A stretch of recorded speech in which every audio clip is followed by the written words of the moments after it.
though similar to many times before. How do I know that? Because they always have been. The current world order, commonly called the American world order, formed after the Allied victory in World War II, when the U.S. emerged as the dominant world power. In 1944, the New World Monetary System was laid out in the Bretton Woods Agreement and established the dollar as the world's leading reserve currency. A reserve currency is a currency that is commonly accepted around the world, and having one is a key factor in a country becoming the richest and most powerful empire. With a new dominant power and monetary system established, a new world order begins. These changes take place in a timeless and universal cycle that I call the Big Cycle. As I studied the 10 most powerful empires over the last 500 years and the last 3 reserve currencies, it took me through the rise and decline of the Dutch Empire and the guilder, the British Empire and the pound, the rise and early decline in the United States Empire and the dollar, and the decline and rise of the Chinese Empire and its currencies, as well as the rise and decline of the Spanish, German, French, Indian, Japanese, Russian, and Ottoman empires, along with their significant conflicts, as measured in this chart. To understand China's patterns better, I also studied the rise and fall of Chinese dynasties and their monies back to the year 600. Because looking at all these measures at once can be confusing, I'll focus on the 4 most important ones: the Dutch, British, US, and Chinese. You'll quickly notice the pattern. Now let's simplify the form a bit. As you can see, they transpired in overlapping cycles that lasted about 250 years, with 10 to 20-year transition periods between them.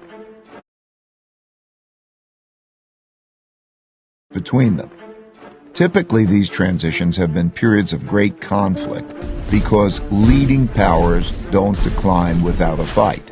So how am I measuring an empire's power? In this study, I used 8 metrics. Each country's measure of total power is derived by averaging them together.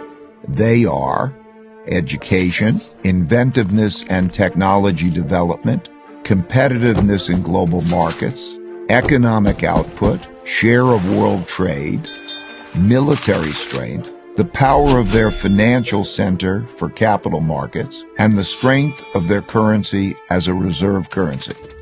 While in the top phase, most of these strengths are sustained, embedded within the fruits of their success are the seeds of their decline.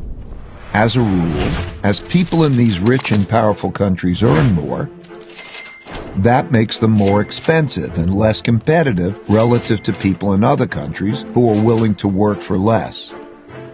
At the same time, people in other countries naturally copy the methods and technologies of the leading power, which further reduces the leading power's competitiveness.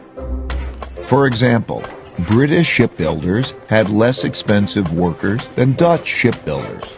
So they hired Dutch designers to design better ships that were built by less expensive British workers, making them more competitive, which led the British to rise and the Dutch to decline.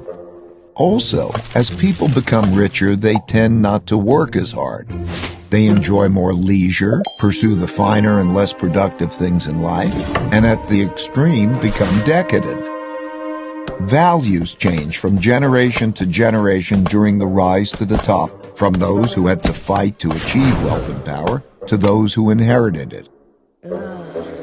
They're less battle-hardened, steeped in luxuries, and accustomed to the easy life, which makes them more vulnerable to challenges. Let's now look at the typical sequence of events going on inside a country that produces these rises and declines.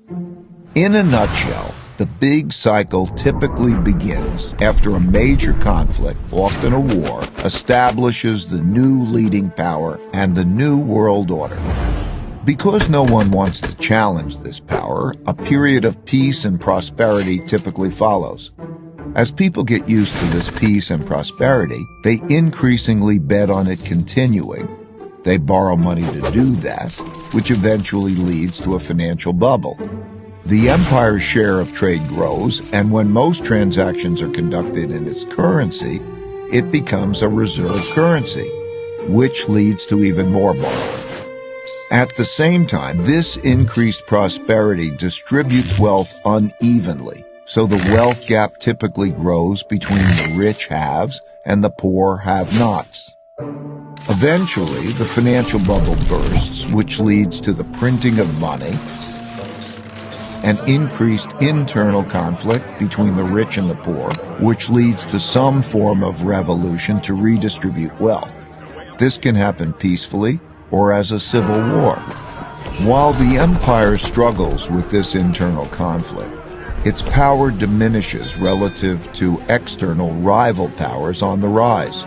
When a new rising power gets strong enough to compete with the dominant power that is having domestic breakdowns, external conflicts, most typically wars, take place. Out of these internal and external wars come new winners and losers. Then the winners get together to create the new world order, and the cycle begins again. Then the old cycle and empire ends, and the new one begins, and they do it all over again. Times ahead will be radically different from those that we've experienced in our lifetimes, though similar to many times before. How do I know that? Because they always have been. The current world